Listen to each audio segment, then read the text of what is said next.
Alright, first start in about 3 weeks ever since I wrecked and hurt my leg. So let's see here.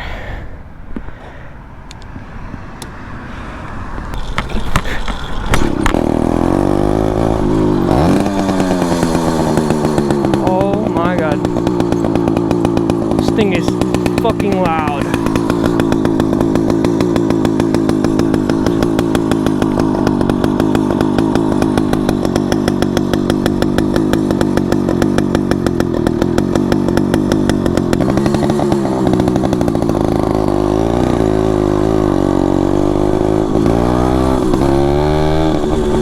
How's it going, guys? Welcome back to a new video of Retro Vlogs. What's up? Today we are going to be covering the topic on whether motorized bikes are worth building for you. So the reason why I'm making this video is because I've heard a lot of people, including my friends or whatever, be like, yo, how much costs to build one of those? Can you make me one or whatever? And I just really want to know. I just really want to put this video out so people like know what the hell they're getting into. Now, I'm just a 16-year-old kid that's had about, I guess you can count it 3. It's not really 3. It's kind of more of 2 of them. But this one's just a mixture of 2 of them. So I guess so. But I'm just here to tell you my experience so far with them and if they're worth it or not. So.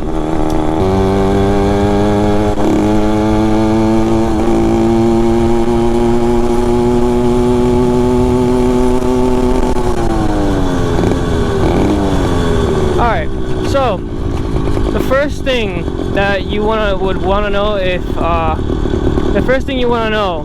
right, with pretty much anything that you want to get into, cost. So, cost on these motors can vary a lot. Alright, you can get a really cheap motor for like a $120, $130, something like that. I got this one for $120 on eBay back in 2020, like, you know, mid-pandemic. So that's how much it cost me to get one. This is pretty much one of those China doll motors, right? And I just done a shit ton of stuff to it. Or they can range from like 200 and up, really. So first is price range. How much are you willing to spend on these motors? I went with one that's $120, and well, let me just tell you a brief little story on how that went. The studs are ass, so like the little mounting studs are ass, so don't count on those ever. Expect those to break. What else can go bad on these? The carburetors are pretty much reliable. Surprisingly, they're pretty reliable. Oh yeah, the exhaust gaskets, all these gaskets, all of them, just forget about them. Those gaskets are so bad. Like, honestly, I started making my own for a little while because it was just buy gasket, buy gasket, buy gasket, buy gasket. Like, I hated it. So yeah, the gaskets suck. What else on that motor sucked? The pipe sucked, and that's pretty much it. The rest of it was pretty good. So yeah, also hardware. You want to make sure, I'll put a picture on the screen right now. You want to make sure if you're gonna get one of these cheap motors that they don't come with the Phillips hardware or like the flathead hardware. Those things suck. Okay, I don't have one, but I've heard a lot of bad stories about those. Okay, so don't get those. Get the ones that are the what's it called, the Allen key one, like the Allen bolts, you know, all the Allen stuff, like the Allen screws. Those are tremendously better.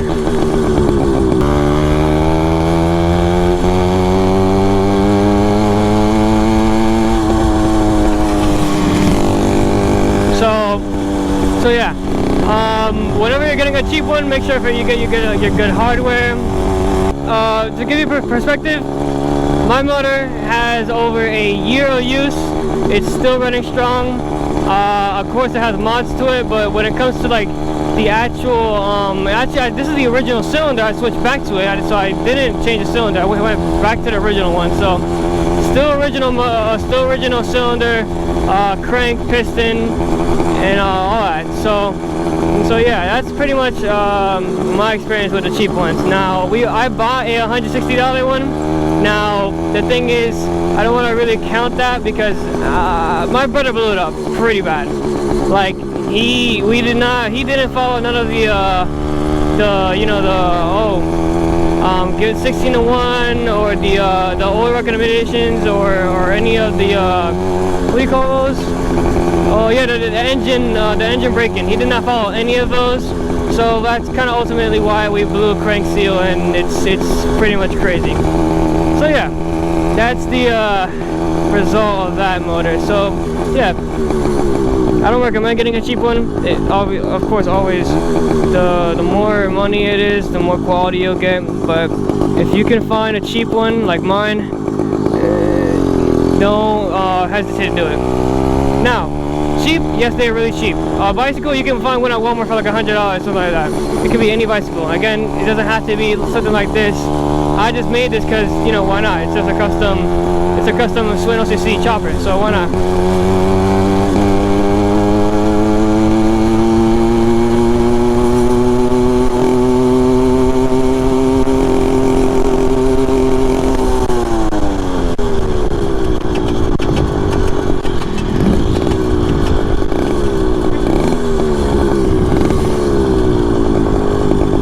Which leads me to my next thing. Speaking of, oh, is it a good buy when it comes to price and whatever? Reliability. Are these motors even reliable? Will they last you a month? Will they last you years? It all depends on how you treat them. So to boil it down, these are two-stroke motors. So of course, they won't last you like, you know, a Predator 212 or a Honda motor at all, because those are, you know, four-stroke small engines. So of course these motors will never ever exceed the life of those just because of their two-stroke nature. Now, are they reliable in the sense of like they'll just blow up? They'll blow up every you know, every other time you go out. If you're trying to use one of these as your daily, or like, you know, you get to point A to point B, please don't do it. I will tell you right now, I tried doing that for the longest, and I've had this motor for like a year or something, and trust me, it's every other month that you'll find something, and it just never ends, to be honest. Like it's really not, it's not amazingly reliable, and sometimes it's not even the motor's fault, it's just the chassis. My other chassis, now this is all my fault because I get it, I don't have suspension or whatever on this on these little motors, I mean on these little on chassis. But say your bike doesn't have suspension either, it's gonna crack. My bike back there on the I guess the swing arm in the back, it cracked, and I literally could not use it for a good, you know, 2 weeks. Clearly it was cracked until I got this chassis and put it on this chassis.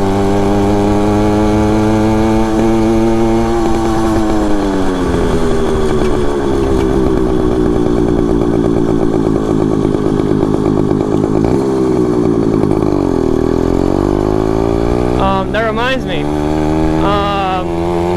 whenever you're making one of these, be sure that you don't get a crappy chassis, because shit like that will happen. My chassis, the first one was 16 years old, and that shit snapped due to vibration, and who knows, maybe this one will snap, not knock on metal, you know, but I hope it doesn't crack either. But you know, I just know one day it's gonna do the same thing. It's just vibration, you know. But yeah, make sure that you get a reliable chassis, something that has suspension. Clearly I don't have none of that, so you know, I'm kind of putting myself in jeopardy, but you know, I'm doing it at my own risk. So yeah, please don't ever take one of these as your daily to replace a car or whatever, just because of its economy. Its economy is amazing. You literally never have to fill these things up for a long time. But like, please don't use it for that stuff, because it's not gonna do good for it. Like, it's literally gonna like, even though parts for these things are not even much money, it's gonna, bro, it's just gonna leave you more stranded than you using it. Like, I swear, how many videos do I have of fixing this thing rather using it? That just goes to show you how many times this thing's broken, you know. So again, don't use this as like a daily or like to replace a car or whatever.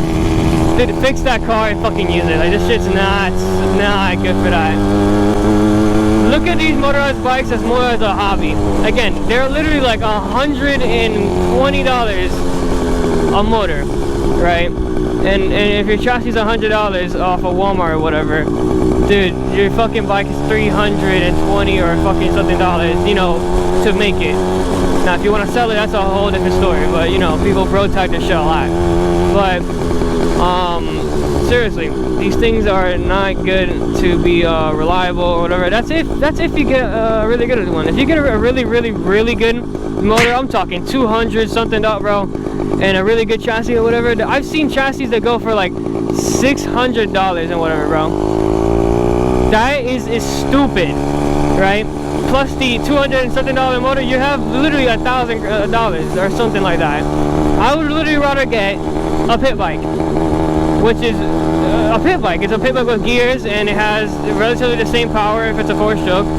So just do that. These put together China doll motors that are just put together at a factory. Hell, mine came broken. The OGs know the story. I'm kind of tired of saying it, but mine came broken. Long story short, it just wouldn't start because the coil wasn't even attached to the crank. So no, the coil wasn't spinning. No power to the spark plug, so it wasn't cranking. But yeah, that's my response to the reliability. Don't use it as like something to get you to point A to B consistently, whatever. Just use it as a hobby like me right now, where I'm using it for YouTube and just, you know, to have fun and just, you know, hold around. Oh, another thing you should know if you're gonna buy one of these, again, goes back to reliability. You better know how to spin a wrench. What I mean with that is you better know how to how to work on things, how to, like, I'm not talking you need a fucking PhD in, like, you know, diesel tech or some shit with or anything like that, or a motorcycle mechanic, but like, you need to know at least how to, you know, what a wrench is, what the fuck to do when it comes to, you know, fixing something. Because let me tell you, little 15-year-old me, 15 or was I 14? I think I was 15. Yeah, little 15-year-old me, which is literally just a year ago, I guess. But listen, little 15-year-old me, over here thinking, oh yeah, these things are like nothing. It's super easy to fix. Well, little did I know how the fuck a carburetor worked, or how this worked, or what the hell's going on. Oh my god.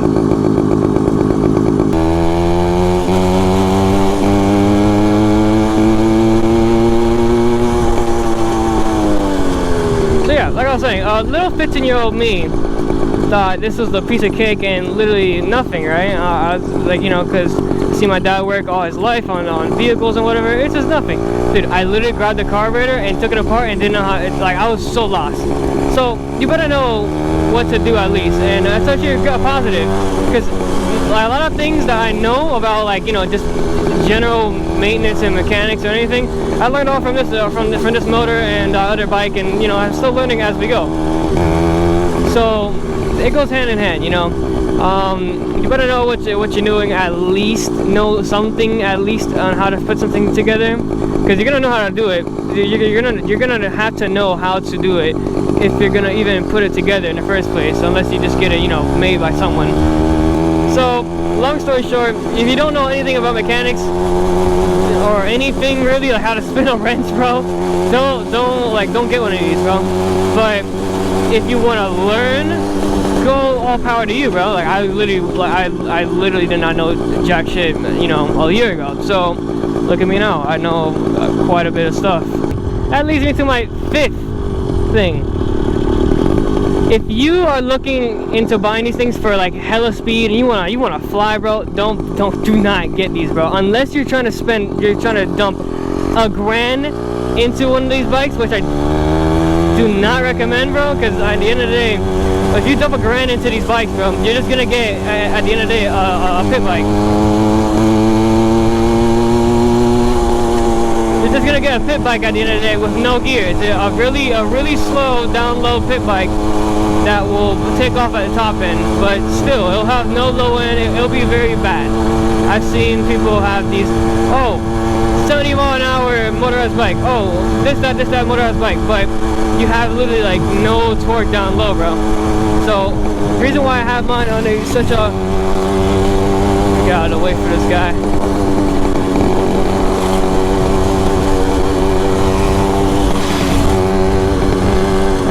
Oh shit. The reason why I have such a torquey setup on mine is because I like the torque. I don't mind reaching those high RPMs occasionally, you know, even though it's pretty bad. For the long run, I don't care, because again, this is a $120 motor, right? Another reason why you shouldn't take it as a, you know, point, like, you know, as a daily. But yeah, like I was saying, yeah, those people who post those videos or whatever, yeah, cool, your bike flies, bro. I will admit, that shit is amazing, and I would love to have one, but you dump so much money. I saw a dude, he put a radiator on his bike, he put a whole, like, basically a whole dirt bike topping on his bike, so it wasn't even really, like, the original motorized bike anymore. It didn't look like a motorized motor anymore, like a motorized bike motor. It didn't look like these 66cc motors. It looked like a whole dirt bike motor. So you're like, okay, yeah. How much money you have dumped into it? Dude said like $3 grand at the end of the video, bro, including like the bike and everything, bro. You know what you can get for $3 grand, bro? Like whole ass 2-stroke 125 with 5 gears type shit, bro. Like a YZ 125 or some shit, bro. It's not worth it in my opinion.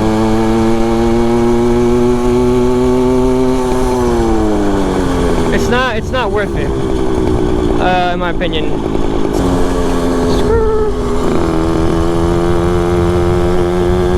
Get out of that guy's way. Anywho, like I was saying, let's slow down a little bit. So like I was saying, if you were to get one with a normal Walmart bike, say it's $100, right? For the cheap route, you're looking at a 300. No, wait, no. Yeah, no, you're looking at a $220 bike, right? And there you go. You got a $220 bike that runs and does its thing. Now mine is 120 because, well, you know, mine is free. But say you did that, right? Then mine, what I've done to it, let's stop real quick so y'all can see. I'm so glad I got the brake sticks on this too.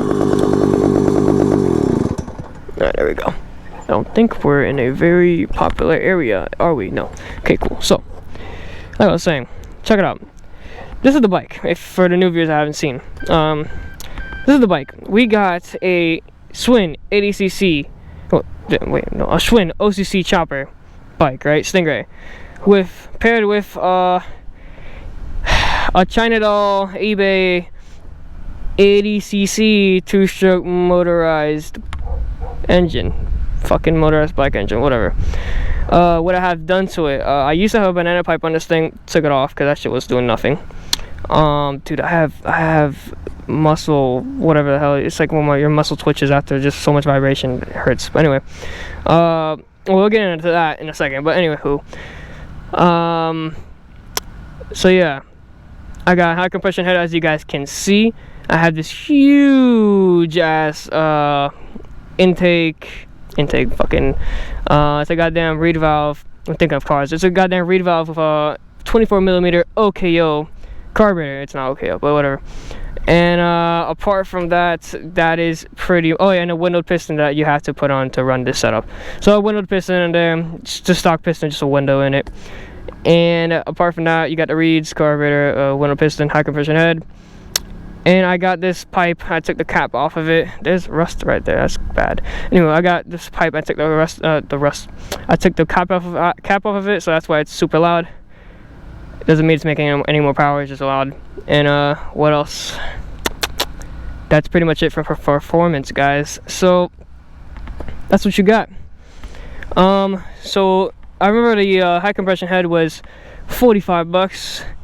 This setup right here was $80. The pipe was obviously free. That's a free mod. The windowed piston was a free mod. So all in all, I have what? 120 plus a 45, 165 plus 80, 165 plus 80. So that's like $245 right there.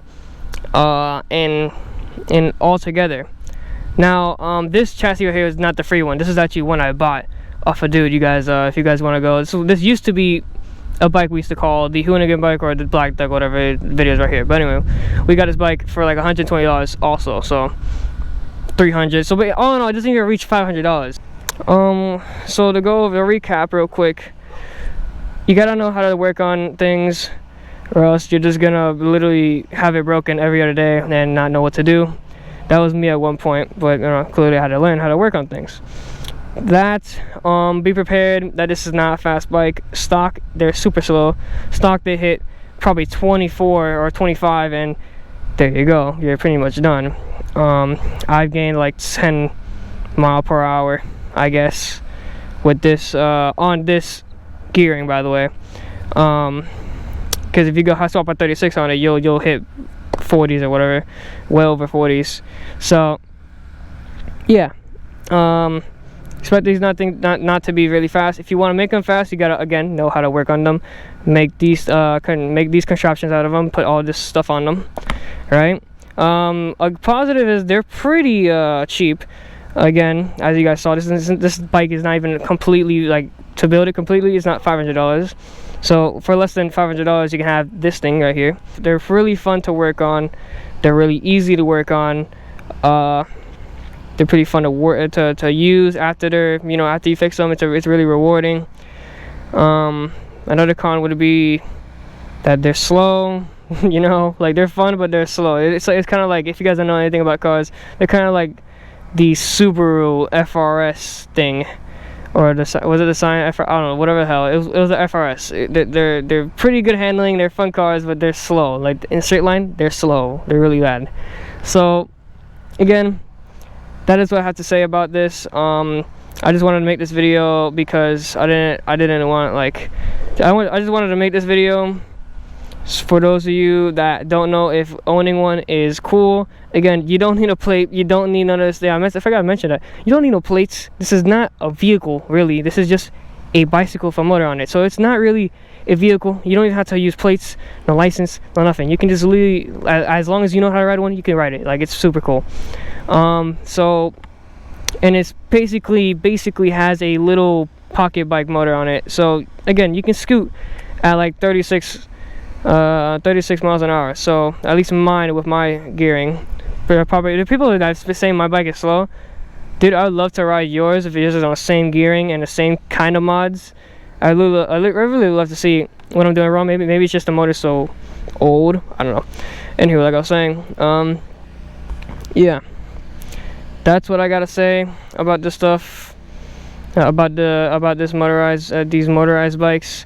They're pretty cool hobbies, not so good for reliability, and at the end of the day, they're just something to just screw around with and just have fun with. They're not anything that serious, to compete with. Thank you guys for watching. Hope you guys enjoyed. Hope this helped you guys out. I know it was a little long talk. I'll get you guys a poll before the video ends, and I'll catch you guys on the next one. Peace.